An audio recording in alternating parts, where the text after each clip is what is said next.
Yediriyor, içiyor. Ne yerse ona da bunu yediriyor. Çünkü amcası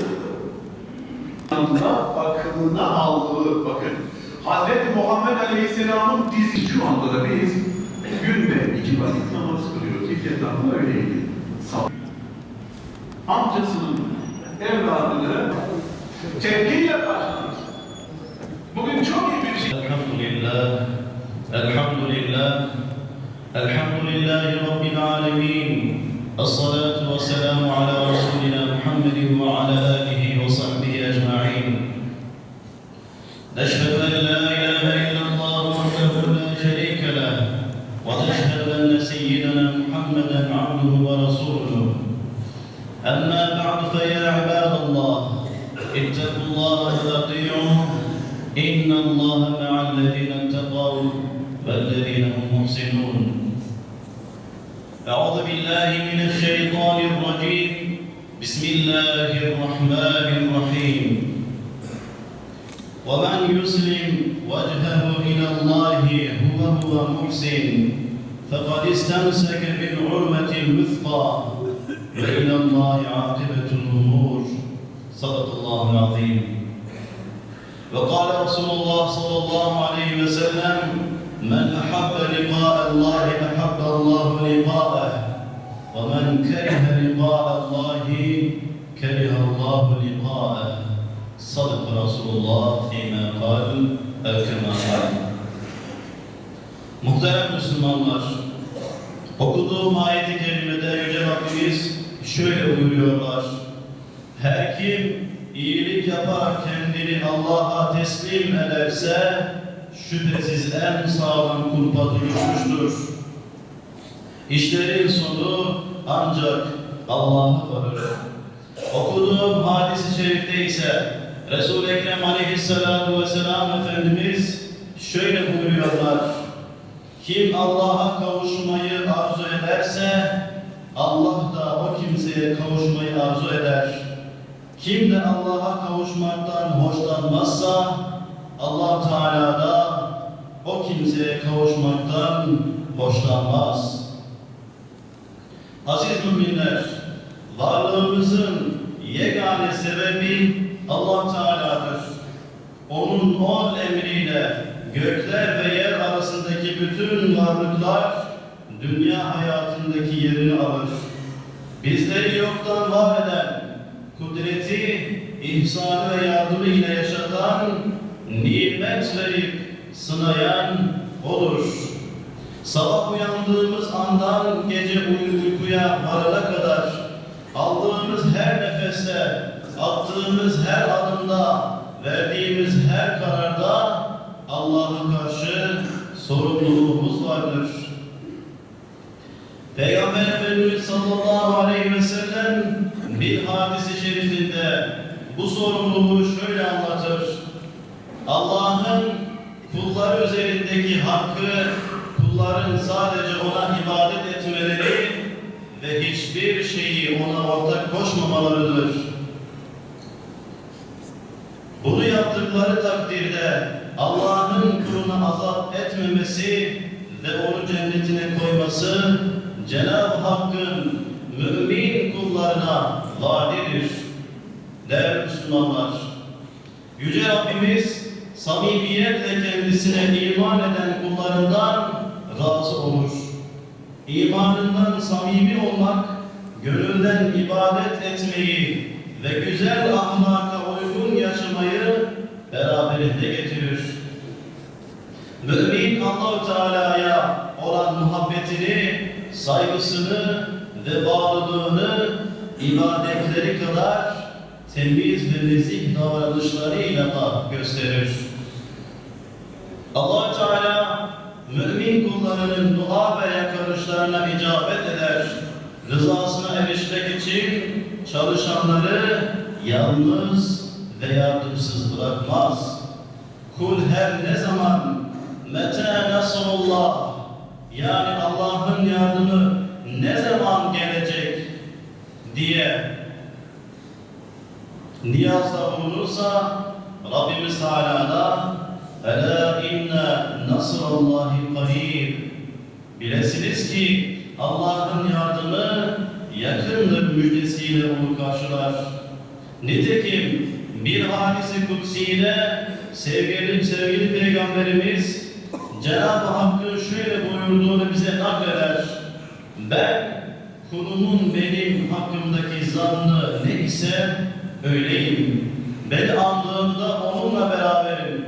O beni kendi başına anarsa ben de onu kendi başıma anarım. O beni bir topluluk içinde anarsa ben de onu o topluluktan daha hayırlı bir topluluk içinde anarım. O bana bir karış yaklaşırsa ben ona bir arşın yaklaşırım. O bana bir arşın yaklaşırsa ben ona bir kulaç yaklaşırım. O bana yürüyerek gelirse ben ona koşarak gelirim. Kur'an-ı Kerim'de bize şöyle buyurur. Ey kendilerinin aleyhine günahta haddi aşan kullarım!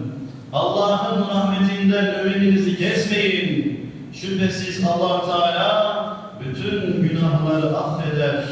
Doğrusu O çok bağışlayıcı, çok merhametlidir. Aziz Müslümanlar, Kur'an bizi uyararak şöyle diyor. Allah'ı unutan ve bu yüzden de Allah'ın da onlara kendilerini unutturduğu kimseler gibi olmayın. Bu uyarıya kulak verelim. Rabbimiz de aramızdaki kulluk bağını özenle koruyup güçlendirelim. Ona hakkıyla ibadet edelim. Yalnız ondan yardım dileyelim. Rabbimize gönülden dua edelim. İşlediğimiz tüm günahlarımıza samimi bir şekilde tevbe edelim. Unutmayalım ki kim Rabbini unutur ve onunla arasındaki kulluk bağını koparırsa Allah Teala da onu rahmetinden uzaklaştırır.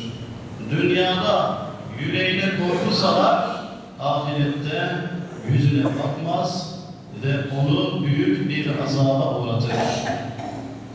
Ela in ahsenel kelam ve eblegan nizam kelamullahi melikil azizil allam كما قال الله تعالى تبارك وتعالى في الكلام وإذا قرئ القرآن فاستمعوا له وأنصتوا لعلكم ترحمون بسم الله الرحمن الرحيم إن الدين عند الله الإسلام صدق الله العظيم.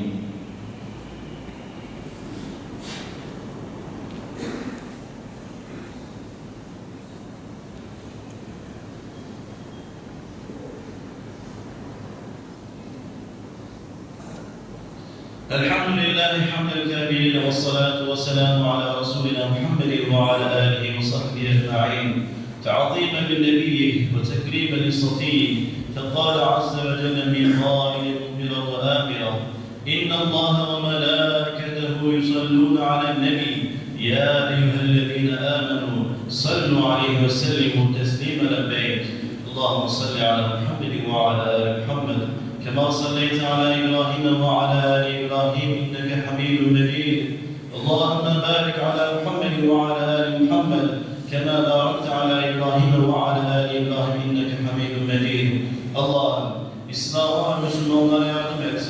Vatanımızı, milletimizi her türlü kaza, bela, musibetlerden muhafaza eyle. Bizleri, ana babamızı, bütün inananları bağışla. Şüphesiz sen işiten ve dualarımızı kabul edensin. Allahu Ekber.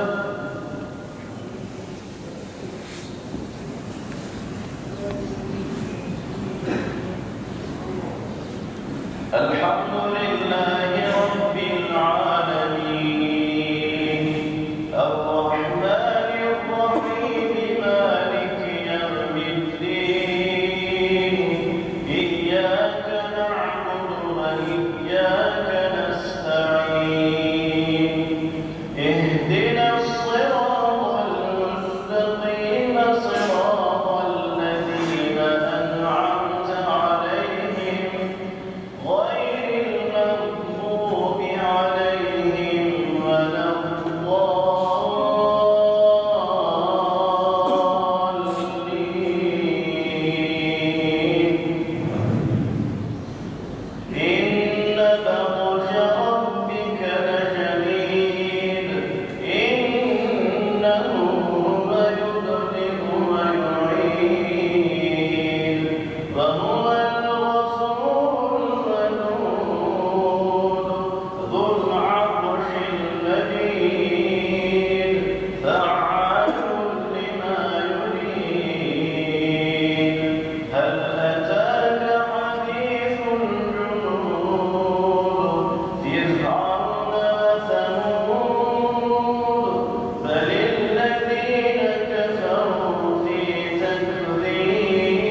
السلام